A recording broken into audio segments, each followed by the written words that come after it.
അപ്പോൾ ഈ നാളിതുവരെ ഒരു ഓൺലൈൻ ചാനലുകാരനെ പോലും വിളിച്ചിട്ട് എൻ്റെ ഒരു ഉദ്ഘാടനമുണ്ട്, അല്ലെങ്കിൽ ഞാൻ ഇന്നൊരു സ്ഥലത്ത് പോവുകയാണ്, ഞാൻ ദുബായ് പോകുന്നു, എയർപോർട്ടിലേക്ക് നിങ്ങൾ വരണം, അല്ലെങ്കിൽ അവിടുന്ന് നിങ്ങൾ തിരിച്ചു വരണം, ഞാൻ ഈ കണ്ണൂരും ട്രിവാൻഡ്രത്തെല്ലാം കൂടുതലും ട്രാവൽ ചെയ്യുന്നത് പ്രോഗ്രാമുകൾക്ക് സമയത്ത് ഞാൻ ഫ്ലൈറ്റിലാണ് ട്രാവൽ ചെയ്യുന്നത്.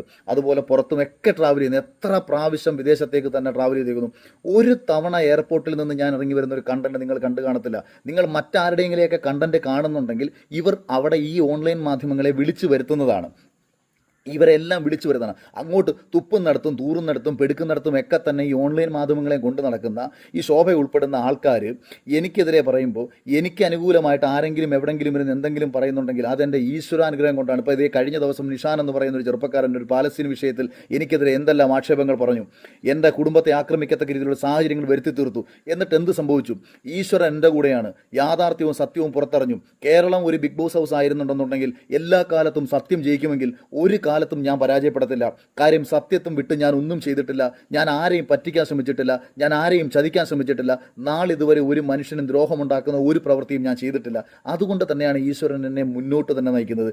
ആരൊക്കെ എന്നെ എവിടെന്നൊക്കെ ഉപദ്രവിക്കാൻ ശ്രമിച്ചോ, ഹൗസിനുള്ളിലായാലും പുറത്തായാലും, ഇവരെല്ലാം നശിച്ച ചരിത്രമുണ്ടായിട്ടുള്ളത് സത്യത്തിൻ്റെ ശക്തി കൊണ്ടാണെന്നും എനിക്കൊരു ഈശ്വരാനുഗ്രഹം ഉണ്ടായതുകൊണ്ടാണെന്നും വിശ്വസിക്കുന്ന ഒരാളാണ് ഞാൻ. അതുകൊണ്ട് ശോഭയോട് ഇനിയും ഞാൻ പറയുന്നു, എൻ്റെ സക്സസ് കണ്ടിട്ടോ എൻ്റെ നേട്ടം കണ്ടിട്ടോ അസൂയപ്പെട്ടിട്ടും ഭ്രാന്തെടുത്ത് പല ആൾക്കാർക്ക് കുറ്റപ്പെടുത്തി ആക്ഷേപിച്ചും പരിഹസിച്ചും ഇങ്ങനെ നടക്കാതെ അവനവൻ്റെ കാര്യം നോക്കി ജീവിതത്തിൽ എന്തെങ്കിലും നേടിയെടുക്കാൻ നോക്ക്. ഒരു നല്ലൊരു അച്ഛനും അമ്മയും ഉണ്ട്, അവരെ തിരിഞ്ഞു നോക്ക്, അവർക്ക് വേണ്ടി എന്തെങ്കിലുമൊക്കെ ഒന്ന് ചെയ്യുക. സ്വന്തം മുന്നോട്ട് പോകുന്ന രീതി കാര്യങ്ങൾ അവനവന് വേണ്ട കാര്യങ്ങൾ എന്തെങ്കിലുമൊക്കെ ചെയ്യാൻ ശ്രമിക്കുക. മറ്റൊരാളുടെ ജീവിതത്തെക്കുറിച്ച് ആലോചിച്ച് ടെൻഷൻ അടിക്കാതിരിക്കുക, മറ്റൊരാളെ ആക്ഷേപിച്ച് ജീവിതം തീർക്കാതിരിക്കുക. ഇതിൽ കൂടുതലൊന്നും എനിക്ക് ശോഭയോട് പറയാനില്ല.